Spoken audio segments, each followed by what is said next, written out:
Hello friends, I hope आप सभी स्वस्थ होंगे, मस्त होंगे। गर्मी की छुट्टियां शुरू हो चुकी है और आप सभी सोच रहे होंगे कि गर्मी से बचने और छुट्टियां मनाने के लिए कहां पर जाया जाए। तो आज मैं आपको एक ऐसे ही हिल स्टेशन के बारे में पूरा इंफॉर्मेशन देने वाला हूं जहां आप अपनी छुट्टियां काट सकते हैं। जी हाँ, मैं आपको हिमाचल प्रदेश की सबसे खूबसूरत हिल स्टेशन मनाली के बारे में बताने वाला हूँ,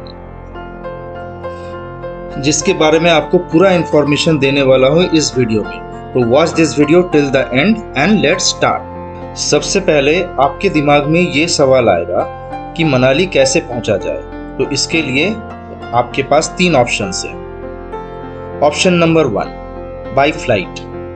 आप सबसे पहले किसी भी फ्लाइट से दिल्ली आ जाइए या फिर चंडीगढ़ आ जाइए। दिल्ली तक पहुंचने के लिए आपको लगभग हर जगह से फ्लाइट्स अवेलेबल हो जाएंगी। दिल्ली के इंदिरा गांधी इंटरनेशनल एयरपोर्ट के टर्मिनल में पहुंचने के बाद आपको वहां से लेना होगा एक कनेक्टिंग फ्लाइट, जो कि आपको लेकर जाएगा कुल्लू के भुंटर एयरपोर्ट तक। तो कुल्लू का भुंटर एयरपोर्ट मनाली के सबसे नजदीक वाला एयरपोर्ट है जहां पर आप पहुंच सकते हैं। Option number 2, by train. आप ट्रेन से भी दिल्ली तक आ सकते हैं। दिल्ली तक आने जाने के लिए आपको इंडिया के हर कोने से ट्रेन अवेलेबल है। फिर दिल्ली से आपको जोगिंदर नगर तक के लिए ट्रेन से आना होगा। जोगिंदर नगर रेलवे स्टेशन मनाली का नियरेस्ट रेलवे स्टेशन है। यहाँ से आप कैब लेकर के मनाली पहुंच सकते हैं। ऑप्शन नंबर 3, बाय बस। मनाली तक आने के लिए आपको दिल्ली या फिर चंडीगढ़ से डायरेक्ट एसी वॉल्वो बसेस मिल जाएंगी, जिसका किराया 700 से लेके 1500 तक हो सकती है। बस का टिकट बुक कराने के लिए आप रेड बस ऐप का इस्तेमाल कर सकते हैं। मैंने भी रेड बस ऐप से ही अपने बस के टिकट्स बुक करवाए थे मनाली के लिए। ज़्यादातर बसेस दिल्ली से शाम को ही चलती है मनाली के लिए, तो आपका ये सफ़र जो होगा ओवरनाइट होगा। सुबह आप जब मनाली के करीब पहुंचेंगे तो आपको खूबसूरत नज़ारों का दीदार होगा। आप इस खूबसूरत जर्नी को एक्सपीरियंस करते हुए मनाली आराम से पहुंच सकते हैं। और सारे बसेस एसी वॉल्वो हैं, तो आपको किसी तरह की कोई दिक्कत नहीं आएगी। आप सबके पास एक और ऑप्शन है, आप प्राइवेट टैक्सी या फिर अपनी खुद की गाड़ी से भी मनाली आ सकते हैं। ओवरनाइट जर्नी करके नेक्स्ट मॉर्निंग सुबह आप मनाली पहुंच सकते हैं और उसके बाद शुरू होता है आपका डे 1। तो डे 1 में हम लोग क्या देखेंगे, आइए चलिए आपको मैं आगे बताता हूं।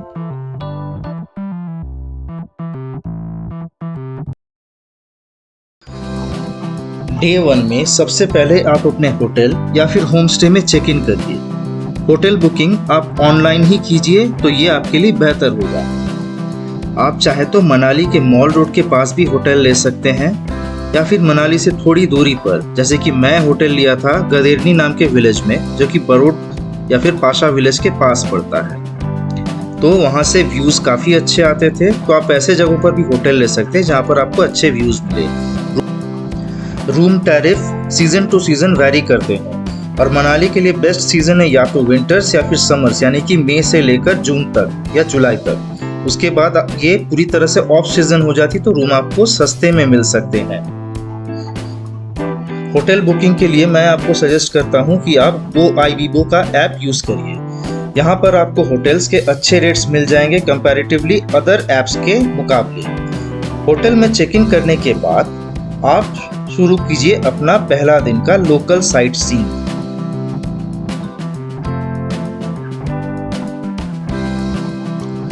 सबसे पहले आप जाइए हिडिंबा देवी मंदिर, जो कि मनाली मॉल रोड के बिल्कुल ही करीब है। करीब 1 किलोमीटर की दूरी पर ये मंदिर लोकेटेड है। ये मंदिर डेडिकेटेड है हिडिंबा देवी को, जो कि महाभारत में भीमसेन की पत्नी थी। यहाँ पर पास में ही उनके पुत्र घटोत्कच का भी एक मंदिर है, जहाँ पर भी आप जा सकते हैं घूमने के लिए।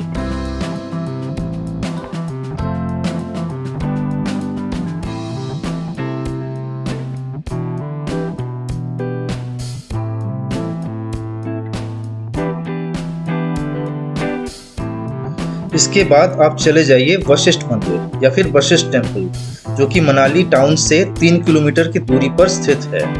ये मंदिर डेडिकेटेड है महर्षि वशिष्ठ को और माना जाता है कि ये मंदिर 4000 साल पुराना है।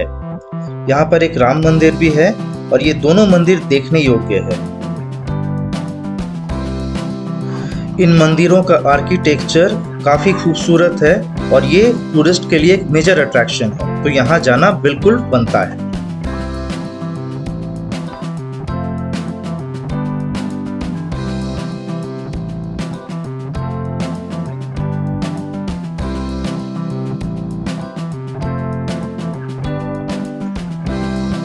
इन्हीं मंदिरों में हॉट सल्फर स्प्रिंग का एक पूल भी बना हुआ है, जहां पर आप नहा करके उस गर्म पानी का लुत्फ उठा सकते हैं।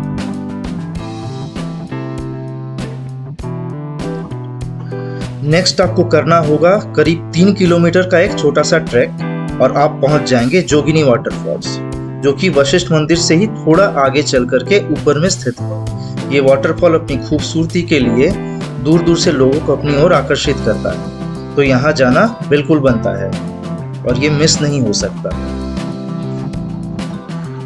शाम होने को चलेगी और उसके बाद आप पहुंच सकते हैं old Manali. Old Manali actual Manali के वाइब्स आपको देंगे।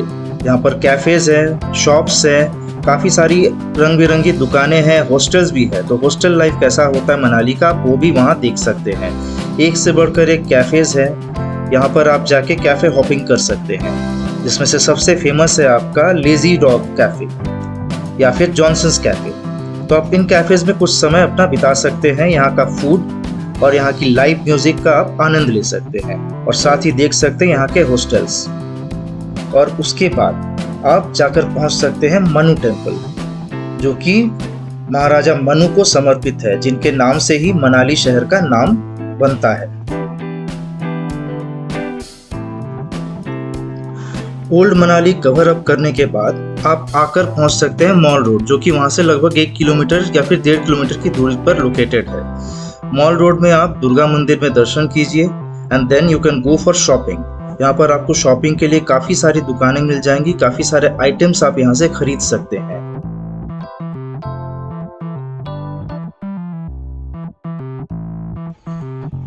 यहाँ की दुकानों से आप गर्म कपड़े जैसे कि शॉल्स, मफलर्स, स्वेटर्स या फिर जैकेट्स रीजनेबल रेट में अच्छे क्वालिटी के खरीद सकते हैं।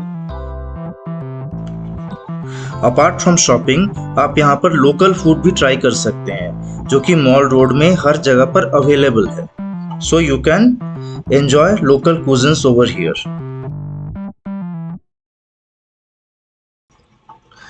नेक्स्ट डे यानी कि डे 2 में आप थोड़ा जल्दी निकल जाइए, क्योंकि आपको जाना हो सकता है रोहतांग पास, लाहौल और अटल टनल। तो इसके लिए आप अपने होटल के ओनर से ही बोल करके कैब अरेंज करवा लीजिए, क्योंकि कैब ड्राइवर्स यहाँ पर हर समय रोहतांग पास जाने के लिए अवेलेबल नहीं होते, क्योंकि वहाँ के लिए चाहिए होता है परमिट, जो कि आसानी से नहीं मिलता है। तो you have to arrange a permit and then you can go to this beautiful destination called Rohtang पास।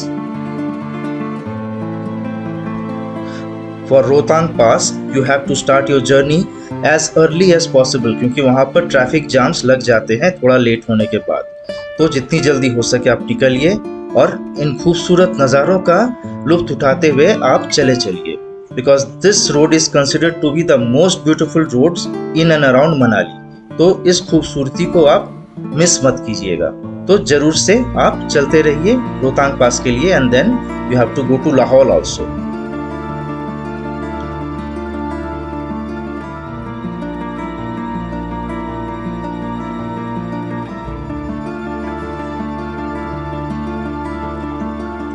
इन सारे खूबसूरत लोकेशंस के सारे वीडियोस आपको मिल जाएंगे मेरे इसी चैनल में, और इन सभी वीडियोस का लिंक मैं आपको डिस्क्रिप्शन बॉक्स में शेयर कर दूंगा। तो उन वीडियोस को जरूर देखें, उनको लाइक और शेयर भी करें और कमेंट करना ना भूलें। और अगर आपने मेरे इस चैनल को सब्सक्राइब नहीं किया है तो आज ही सब्सक्राइब बटन पर भी क्लिक कीजिए और बेल आइकन भी दबाइए, ताकि आपको टाइम टू टाइम नोटिफिकेशंस मिलते रहे।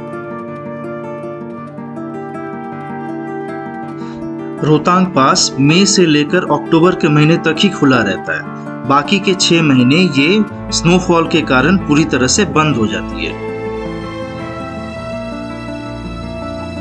रोहतांग पास की ऊंचाई मीन सी लेवल से यानी कि समुद्र तल से 13,058 फीट की है। तो यहाँ पर जाने के लिए आपको खास प्रिकॉशंस रखने पड़ेंगे। आपको स्नो सूट या फिर जंबो सूट्स अपने साथ पहन करके ही जाना होगा, क्योंकि वहाँ मौसम हर वक्त बदलते रहता है।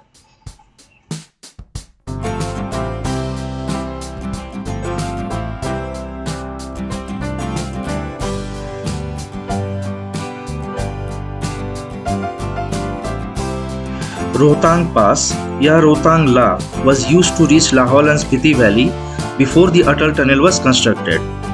और स्नो होने के कारण विंटर्स में यहाँ से आना जाना लोगों के लिए बंद हो जाता था, लेकिन अटल टनल के हो जाने से लाहौल और स्पीति पहुँचना अब आसान है।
रोहतांग पास कवर करने के बाद आप उसके दूसरी तरफ से उतरकर आप कोकसर होकर देन लाहौल और सिसु विलेज आ सकते हैं।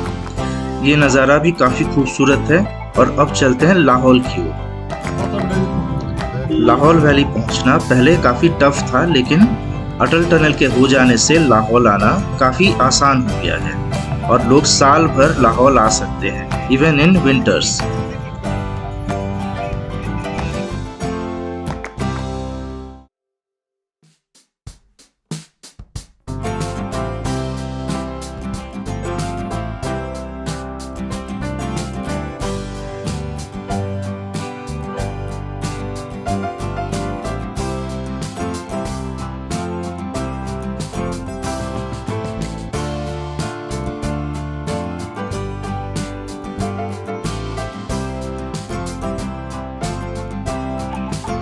Lahaul has become a sort of picnic spot for most of the tourists.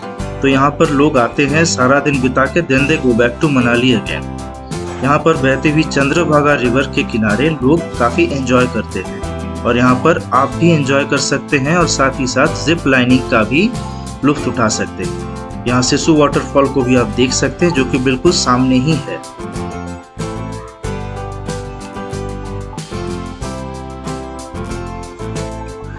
Zip lining के चार्जेस है यहाँ पे 500 रुपीज़ अप एंड डाउन। तो दोनों साइड आने जाने का जिप लाइनिंग का चार्ज आपको लग जाएगा 500 रुपये से।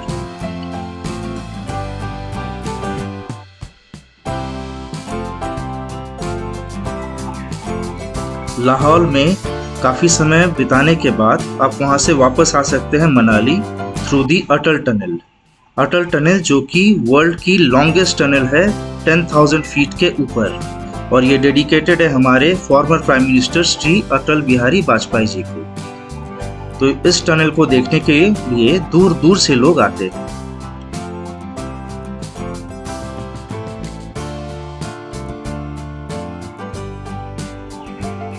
This 9 kilometer long tunnel makes it easier to reach Lahaul and Spiti Valley during the extreme months of the year, like in winters.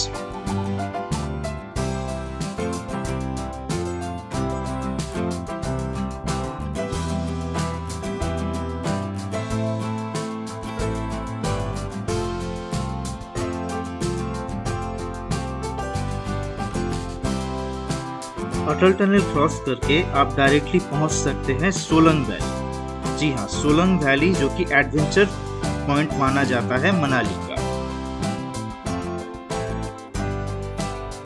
Solang valley में आप एंजॉय कर सकते हैं paragliding, zorbing, ATV rides etcetera. और अगर विंटर का समय है तो आप यहाँ पे स्कीइंग भी कर सकते हैं।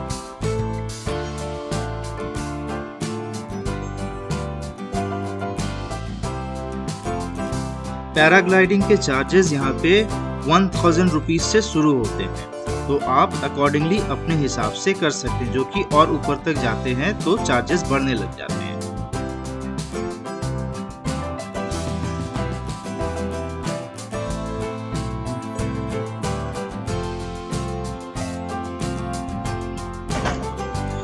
सोलंग वैली में ही है अंजनी महादेव का मंदिर। जी हाँ, ये वो मंदिर है जिसके बारे में माना जाता है कि देवी अंजनी ने भगवान शिव की तपस्या यहाँ पर की थी, तब जाके हनुमान जी का जन्म हुआ था। तो ये मंदिर डेडिकेटेड है भगवान शिव को, और लोग इसे देखने के लिए जरूर आते हैं दूर दूर से। जिनको नहीं पता है वो भी आजकल इस मंदिर को एक्सप्लोर करने के लिए आ रहे हैं।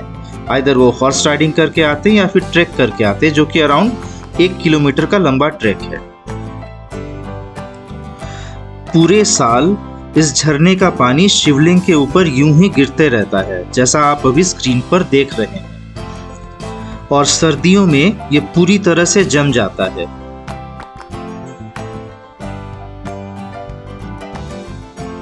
अब डे 3 में आप तैयारी कीजिए कुल्लू जाने के लिए, क्योंकि वहां पर आपको जाना है बिजली महादेव टेम्पल। कुल्लू तक का ये सफर मनाली से काफी खूबसूरत है।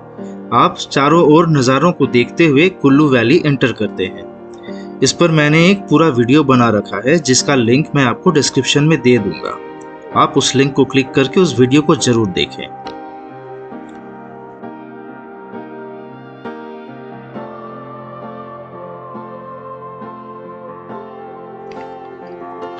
मनाली से कुल्लू आने में आपको लग जाएंगे करीब करीब 1 घंटे। वहां से फिर आपको और 20 किलोमीटर पहाड़ों पर चढ़ना होता है, तब जाके आप पहुंचते हैं कहीं बिजली महादेव के टेम्पल के ट्रैक पर। ट्रैक का स्टार्टिंग पॉइंट से आपको करीब 1.5 से 2 किलोमीटर का ट्रैक करके मंदिर के गेट तक पहुंचना रहता है। ये है बिजली महादेव टेम्पल। इस मंदिर का नाम इसलिए बिजली महादेव पड़ा क्योंकि हर 12 साल में एक बार यहाँ बिजली गिरती है, जिससे कि शिवलिंग पूरी तरह से खंडित हो जाती है। उस शिवलिंग को मंदिर के पुजारी फिर गाय के दूध के मक्खन से जोड़ते हैं। कुल्लू मनाली के लोगों के लिए एक आस्था का केंद्र है बिजली महादेव मंदिर। यहाँ से आपको पूरी कुल्लू वैली का एक बर्ड्स आई व्यू देखने को मिलता है, और यहाँ आने के बाद आपका मन नहीं चाहेगा कि आप यहां से वापस जाएं।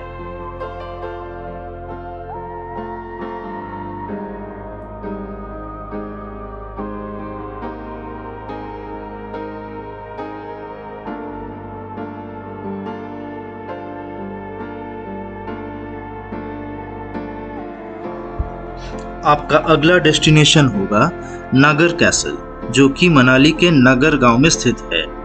ये कैसल या फिर ये पैलेस महाराजा सिद्ध सिंह द्वारा बनवाई गई थी करीब 1460 ईस्वी में। इस नागर कैसल को हिमाचल सरकार द्वारा एक हेरिटेज बिल्डिंग डिक्लेयर किया गया, और उसके बाद इसे एक हेरिटेज होटल में कन्वर्ट भी किया गया।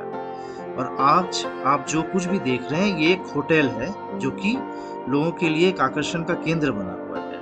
यहाँ से व्यूज इतने अच्छे आते हैं कि लोग यहाँ बैठ के खाना पीना भी पसंद करते हैं। दैट इज वाई एक रेस्टोरेंट भी यहाँ खोल दिया गया है।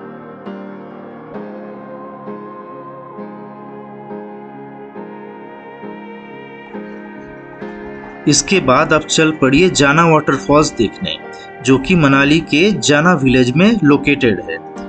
ये वाटरफॉल काफी खूबसूरत होने के साथ साथ टूरिस्ट के लिए एक अट्रैक्शन पॉइंट बन चुका है, और लोग यहाँ जरूर आते हैं जो कोई भी नागर कैसल घूमने के लिए जाता है।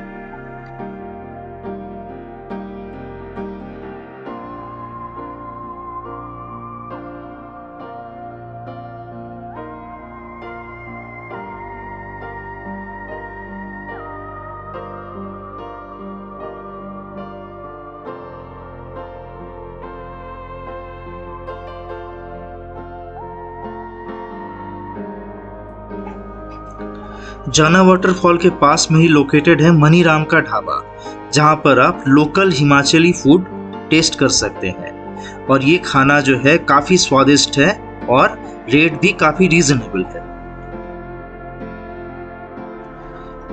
अब शुरू होता है आपका डे 4, जो कि मनाली में आपका आखिरी दिन भी है।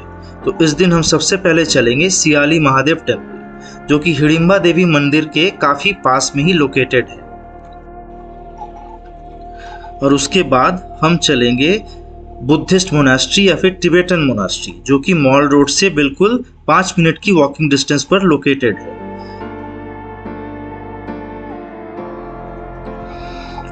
ये मोनास्ट्री नॉर्थ इंडिया की काफी फेमस और पॉपुलर मोनास्ट्रीज में से एक है। यहाँ गौतम बुद्धा की जो मूर्ति है वो काफी खूबसूरत है और देखने लायक है। यहाँ के पेंटिंग्स भी लोगों को अपनी ओर आकर्षित करती है।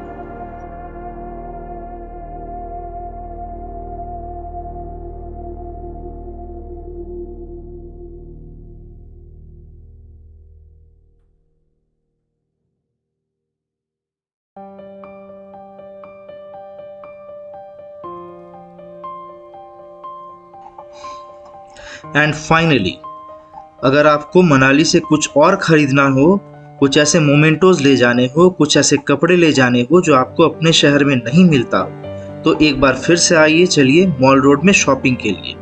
मॉल रोड से आप कुछ ना कुछ अपने लिए, अपने घर के लिए, अपने फ्रेंड्स या फैमिली के लिए जरूर से लेकर जाए। तो कुछ समय before you leave Manali, just spend some time in the mall road.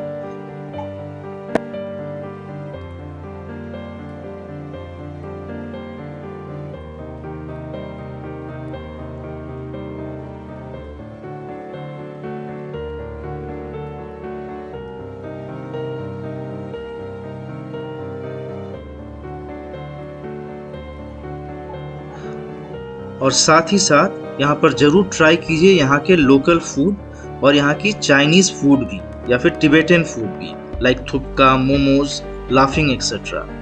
यहाँ के फूड के बारे में मैंने एक सेपरेट ब्लॉग बना रखा है मॉल रोड का, जिसको आप जरूर से देखिए। इसका लिंक भी मैं डिस्क्रिप्शन में आपको दे रहा हूँ। तो ये था मनाली का 3 नाइट्स और 4 डेज का कंप्लीट टूर गाइड। आपको ये व्लॉग कैसा लगा, इसके बारे में जरूर से कमेंट सेक्शन में लिख करके बताइए। और इस वीडियो को लाइक कीजिए और शेयर भी कीजिए। और अगर आपने मेरे चैनल को सब्सक्राइब नहीं किया है तो इसे आज ही सब्सक्राइब करें। Till then, see you again.